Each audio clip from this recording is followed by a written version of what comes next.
നമസ്കാരം. ഇന്നലെ ഞാൻ ആർ പി തോട്ട്സിൽ ഈ പരിപാടിയിൽ ഒരു വിഷയം നിങ്ങളുടെ മുമ്പിൽ അവതരിപ്പിച്ചിരുന്നു. അത് മഹാരാഷ്ട്രയിലെ നാസിക്കിൽ ടാറ്റ കൺസൾട്ടൻസി സർവീസിൽ മതപരിവർത്തനവും ലൈംഗിക ചൂഷണവും നടത്തിയ ഒരു ഗ്യാങ്ങിനെ പോലീസ് അറസ്റ്റ് ചെയ്തതിനെ സംബന്ധിച്ചായിരുന്നു. ആ വിഷയത്തിൽ വളരെ പ്രധാനപ്പെട്ട ഒരു 2 പോയിൻറ്റുകൾ ഞാൻ കൃത്യമായിട്ട് പറഞ്ഞിരുന്നു. അത് മലയാള മാധ്യമങ്ങളിൽ ആരും അത് റിപ്പോർട്ട് ചെയ്ത് കണ്ടില്ല, ഇതുവരെ കണ്ടിട്ടുമില്ല. അതിനുശേഷം ആരെങ്കിലും ചെയ്തിട്ടുണ്ടോ എന്ന് എനിക്കറിയില്ല. അതിലെ ഒരു വളരെ പ്രധാനപ്പെട്ട കാര്യം ഇതിൻ്റെ ഒരു മലേഷ്യൻ കണക്ഷനെക്കുറിച്ചായിരുന്നു. മലേഷ്യയിലേക്ക് ഈ പെൺകുട്ടികളെ കടത്തിവിടാനുള്ള ഒരു ശ്രമവും ഈ ഗ്യാങ് നടത്തിയിരുന്നു എന്നായിരുന്നു അതിൽ പറഞ്ഞിരുന്നത്.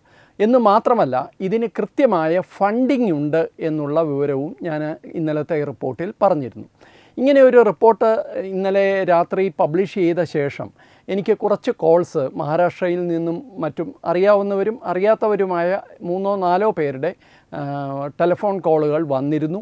അവർ പറഞ്ഞ ചില വിവരങ്ങൾ ഒന്നുകൂടി ഞെട്ടിക്കുന്നതാണ്. അതോടൊപ്പം ഈ വിഷയത്തിൽ കഴിഞ്ഞ 24 മണിക്കൂറിനിടയിൽ കുറേ സംഭവവികാസങ്ങൾ ഉണ്ടായിട്ടുണ്ട്.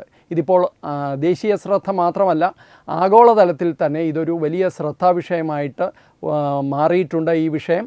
എന്ന് മാത്രമല്ല, ലണ്ടനിൽ നിങ്ങൾ ഓർക്കുന്നുണ്ടാവും, നമ്മൾ തത്തുമയിലും റിപ്പോർട്ട് ചെയ്താണ് ഏതാണ്ട് 1 വർഷം മുമ്പ് ലണ്ടനിലെ ഗ്രൂമിംഗ് ഗ്യാങ്സിനെ കുറിച്ച്. പാകിസ്ഥാനി ചെറുപ്പക്കാരുൾപ്പെട്ടവർ അന്നാട്ടിലെ അവിടുത്തുകാരായ വെള്ളക്കാരായ പെൺകുട്ടികളെ ഇതുപോലെ അവരെ മതപരിവർത്തനം നടത്തുകയോ അതുപോലെയുള്ള ചൂഷണങ്ങൾ നടത്തുകയോ ഒക്കെ ചെയ്യുന്നതിനെക്കുറിച്ച് ലണ്ടനിൽ ഒരു വലിയ കോൺട്രവേഴ്സി ഉണ്ടായിട്ടുണ്ട്. UK ഒരു വലിയ കോൺട്രവേഴ്സി ഉണ്ടായിട്ടുണ്ട്. അവരുടെ പാർലമെൻറ്റിൽ തന്നെ ഈ വിഷയം വലിയ തോതിൽ ചർച്ച ചെയ്യപ്പെട്ടതാണ്. ഏതാണ്ട് സമാനമായ ഒരു സംഭവമാണ് ഇപ്പോൾ നാസിക്കിൽ നടന്നിരിക്കുന്നത്. അപ്പോൾ ഈ വിഷയവുമായി ബന്ധപ്പെട്ട് ഈ കഴിഞ്ഞ 24 മണിക്കൂറിൽ ഉണ്ടായ സംഭവവികാസങ്ങൾ പറയുന്നതിനോടൊപ്പം ഇതിൽ വളരെ പ്രധാനപ്പെട്ട ഒരു കാര്യം ഞാൻ നേരത്തെ സൂചിപ്പിച്ചത് ഇതിൻ്റെ ഫണ്ടിങ്ങിനെക്കുറിച്ചും മലേഷ്യൻ കണക്ഷനെക്കുറിച്ചുമാണ്. അതിനെ സംബന്ധിച്ചും 1-2 പുതിയ ഞെട്ടിപ്പിക്കുന്ന വിവരങ്ങൾ കൂടി പറയാനുണ്ട്. കാരണം ഇതിൻ്റെയൊക്കെ പിന്നിൽ കൃത്യമായി ഒരു മാസ്റ്റർ മൈൻഡ് ഉണ്ട്. ആ മാസ്റ്റർ മൈൻഡ് ആരാണ് എന്നുള്ളത് ഇനിയും തെളിയാൻ പോകുന്ന കാര്യമാണ്. അതിനെക്കുറിച്ചുള്ള സൂചനയാണ് എനിക്ക് പ്രേക്ഷകരുമായി പങ്കുവെക്കാനുള്ളത്. അതിനു മുമ്പ് കഴിഞ്ഞ 24 മണിക്കൂറിനിടയിൽ സംഭവിച്ച 1-2 കാര്യങ്ങൾ പറയാം. മഹാരാഷ്ട്ര പോലീസ് ഗംഭീരമായിട്ട് ഈ കേസ് ഏറ്റെടുത്തിട്ടുണ്ട്. അവരുടെ ഇന്നലെ ഞാൻ പറഞ്ഞത് അവരുടെ ആൻറ്റി ടെറർ സ്ക്വാഡാണ്. ആൻറ്റി ടെറർ സ്ക്വാഡല്ല, ഇതിനു വേണ്ടിയിട്ടൊരു സ്പെഷ്യൽ ഇൻവെസ്റ്റിഗേഷൻ ടീമാണ് ഈ കേസ് നടത്തുന്നത്. അവരുടെ 6ഓളം ചെറുപ്പക്കാരായിട്ടുള്ള വനിതാ പോലീസ് ഓഫീസർമാരാണ് ഇതിലൊരു അണ്ടർ കവർ ഓപ്പറേഷൻ നടത്തി 40 ദിവസം കൊണ്ട് കഴിഞ്ഞ 40 ദിവസം കൊണ്ട് ഈ കേസ് തെളിയിച്ചത് എന്നുള്ളതാണ് ഇപ്പോൾ പുറത്തു വരുന്ന വിവരം. കാരണം ആദ്യത്തെ പെൺകുട്ടിയുടെ പരാതി മാർച്ച് അവസാനമാണ് ലഭിച്ചത്. അതൊരു ദളിത് പെൺകുട്ടിയാണ്. അതിനുശേഷമാണ് ഈ അണ്ടർ കവർ ഏജൻസ് ഇതിനകത്ത് കയറുകയും ഈ വിഷയം പുറത്തു കൊണ്ടുവരികയും ചെയ്തത്. എന്തായാലും ഇപ്പോൾ കഴിഞ്ഞ 24 മണിക്കൂറിനിടയിൽ TCSൻ്റെ ഓഫീസ് നാസിക്കിലെ സീൽ ചെയ്തിട്ടുണ്ട്. എംപ്ലോയീസിനോട് മുഴുവൻ വീട്ടിൽ നിന്ന് വർക്ക് ചെയ്യാൻ പറഞ്ഞിട്ടുണ്ട്. ഇപ്പോൾ പോലീസിൻ്റെ കസ്റ്റഡിയിലുള്ള ജുഡീഷ്യൽ കസ്റ്റഡിയിലാണ് ഈ 7 പേര്. ഇവരെ പൂർണ്ണമായിട്ട് TCS ടെർമിനേറ്റ് ചെയ്തിട്ടുണ്ട്. എന്ന് മാത്രമല്ല, അവരുടെ ഉന്നതതല അന്വേഷണം നടക്കുന്നു എന്നാണ് TCSൻ്റെ ടോപ്പ് മാനേജ്മെൻറ്റ് പറയുന്നത്. പക്ഷേ ഇതോടൊപ്പം അധികം ആർക്കും അറിയാത്ത മറ്റൊരു കാര്യം കൂടി നടന്നിട്ടുണ്ട്. TCSൻ്റെ HR-ൻ്റെ ഹെഡിനെ അറസ്റ്റ് ചെയ്തിട്ടുണ്ട്. അവർ ഇപ്പോൾ പോലീസ് കസ്റ്റഡിയിലാണ്. ചോദ്യം ചെയ്യാൻ വേണ്ടി അവരെ പോലീസ് കസ്റ്റഡിയിൽ വെച്ചിരിക്കുകയാണ്. അവരുടെ പേര് അശ്വനി എന്നാണ്. അവർ യഥാർത്ഥത്തിൽ ഈ നിദ ഖാൻ അല്ല. നിദ ഖാൻ HR-മായി ബന്ധപ്പെട്ട് അവിടെ ജോലി ചെയ്തിരുന്ന അസോസിയേറ്റ് മാത്രമാണ്. അവർ TCSൻ്റെ എംപ്ലോയി അല്ല എന്നാണ് നമ്മൾ അറിയുന്നത്. പക്ഷേ കോൺട്രാക്റ്റ് എംപ്ലോയി പോലെ അവിടെ ജോലി ചെയ്തിരുന്ന ആളാണ്. അപ്പോൾ HR-ൻ്റെ ഹെഡ് എന്ന് പറയുന്നത് ഒരു അശ്വനിയാണ്. അവർ പൂനെയിലാണ് ഇരിക്കുന്നത്. അവരെ പോലീസ് കസ്റ്റഡിയിലെടുത്തിട്ടുണ്ട്. കാരണം ഈ പരാതികളൊക്കെ അശ്വനിയിലും എത്തിയിരുന്നു. ആ പരാതികൾ അശ്വനിയും വേണ്ട രീതിയിൽ കൈകാര്യം ചെയ്തില്ല. എന്ന് മാത്രമല്ല, ഈ നിദ ഖാൻ്റെ പൂർണ്ണമായ സ്വാധീനം ഒരുപക്ഷെ അശ്വനിയിലും ഉണ്ടായിരുന്നിരിക്കും. ഈ നിദ ഖാൻ എന്ന് പറയുന്ന നമ്മൾ ഇന്നലെ റിപ്പോർട്ട് ചെയ്ത ഇപ്പോൾ നിങ്ങൾ കാണുന്ന ചിത്രത്തിൽ കാണുന്ന HR പ്രൊഫഷണൽ, അവരെ ഈ കേസിൻ്റെ ഒരു മാസ്റ്റർ മൈൻഡായിട്ട് അല്ലെങ്കിൽ ലേഡി ക്യാപ്റ്റനായിട്ടാണ് പോലീസ് കാണുന്നത്. ഇതിൽ വളരെ കൃത്യമായി പലരും അത് ചൂണ്ടിക്കാട്ടിയിട്ടുണ്ട് സോഷ്യൽ മീഡിയയിൽ. ഇതിൽ വളരെ കൃത്യമായി ഈ ഗ്യാങ് ഉപയോഗിച്ച അവരുടെ മോഡസ് ഓപ്പറാൻഡി, അവരെങ്ങനെയാണ് ഈ കാര്യം നടത്തിയത് എന്നുള്ളത് കേരള സ്റ്റോറിയിൽ പറഞ്ഞ അതേ കാര്യമാണ്. കേരള സ്റ്റോറി പ്രൊപ്പഗാൻഡയാണ്, വെറും സംഘി പ്രൊപ്പഗാൻഡയാണ്, ഇതൊന്നും നടക്കാത്തതാണ്, ബീഫ് തിന്നാൻ ഇവിടെ ആരും പ്രേരിപ്പിക്കാറില്ല എന്നൊക്കെ പലരും പറഞ്ഞിട്ടുണ്ട്, ഇനിയും പറഞ്ഞുകൊണ്ടിരിക്കും. കാരണം അവർക്ക് ആ കള്ളങ്ങളിൽ ജീവിക്കുന്നതാണ് അവർക്ക് സൗകര്യം. പക്ഷേ അതെല്ലാം വളരെ കൃത്യമായി ഇതിൽ സംഭവിച്ചിട്ടുണ്ട്. ഒരു സ്ത്രീയെ തന്നെ ഉപയോഗിച്ചാണ് ഈ പെൺകുട്ടികളെ ഐഡൻറ്റിഫൈ ചെയ്തതും ഈ പെൺകുട്ടികളെ വലയിലാക്കുന്നതും ഈ പെൺകുട്ടികളെ ലൈംഗികമായി ചൂഷണം ചെയ്യുന്നതും അതിനുശേഷം ഈ പെൺകുട്ടികളെ മതപരിവർത്തനം നടത്താനും അവരുടെ സ്വന്തം വ്യക്തിത്വവും സംസ്കാരവും ഇല്ലാതാക്കാനുള്ള പ്രവൃത്തികൾ അവരെ കൊണ്ട് ചെയ്യിപ്പിച്ചതും ഒക്കെ കേരള സ്റ്റോറിയിൽ കാണിച്ച അതേ പാറ്റേണിലാണ് ഇതിലും ആ കാര്യങ്ങൾ നടന്നിട്ടുള്ളത് എന്നുള്ളത് വ്യക്തമാണ്. ഇനി പോലീസ് അന്വേഷണത്തിൽ അശ്വനിയെ അറസ്റ്റ് ചെയ്തിട്ടുണ്ട് എന്ന് മാത്രമല്ല, ഇതിൽ പ്രതി ചേർക്കപ്പെട്ടിട്ടുള്ള 7 പേര്, 9 കേസുകളാണ് എടുത്തിട്ടുള്ളത്. 7 പേർ പ്രതികളാണ്. ഈ പറഞ്ഞ നിദാ ഖാൻ എന്ന് പറഞ്ഞയാൾ ഒളിവിലുമാണ്. ഈ നിദാ ഖാനെക്കുറിച്ചാണ് ഞാൻ നേരത്തെ പറഞ്ഞത്. ഇവർ UP-യിലെ ഭിവണ്ടി സ്വദേശി കൂടിയാണ് എന്നറിയുന്നു.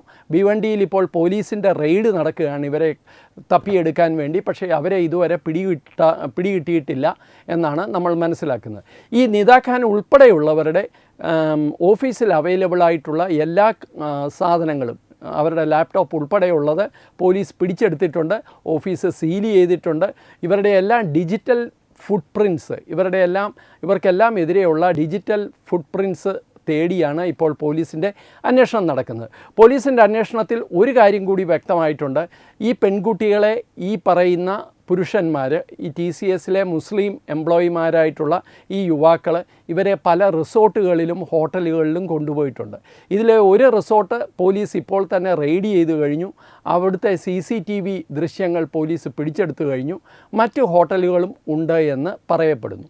പക്ഷേ ഇത് ഞാൻ നേരത്തെ പറഞ്ഞതുപോലെ വെറുതെ വലയിലാക്കി ലൈംഗിക ചൂഷണം നടത്തുന്ന ഒരു ഗ്യാങ് അല്ല.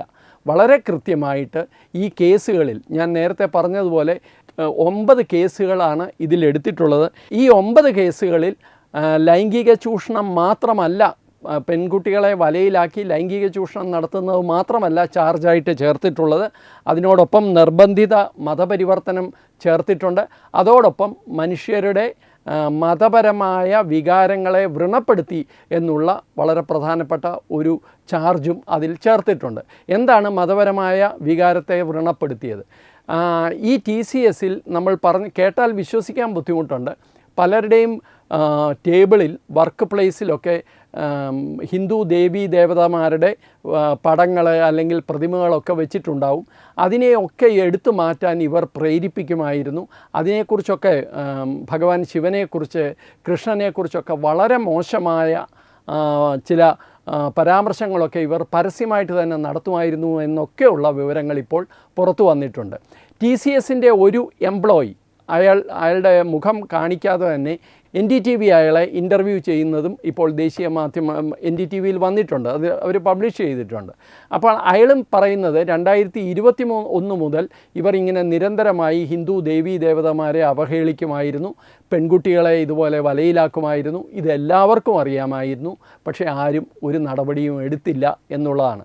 എന്ന് മാത്രമല്ല, ഒരു പെൺകുട്ടിയെ പരസ്യമായിട്ട് കയ്യിൽ പിടിച്ച് വലിക്കുകയും മറ്റു കാര്യങ്ങൾ ദേഹത്ത് കയറി പിടിച്ചുകൊണ്ട് തന്നെ വലിച്ചുകൊണ്ട് പോവുകയൊക്കെ ചെയ്തിട്ടും അവിടെ ആരും അതിനോട് പ്രതികരിച്ചില്ല എന്ന് പറയുന്നു. എന്തുതരം മനുഷ്യരാണ് എന്ന് നമുക്കറിയില്ല. പക്ഷേ ഇതൊക്കെ അവിടെ 2021 മുതൽ നടന്നിട്ടുണ്ട് എന്നാണ് ഒരു എംപ്ലോയി NDTV എന്ന് പറയുന്ന ദേശീയ മാധ്യമത്തോട് പറഞ്ഞത്.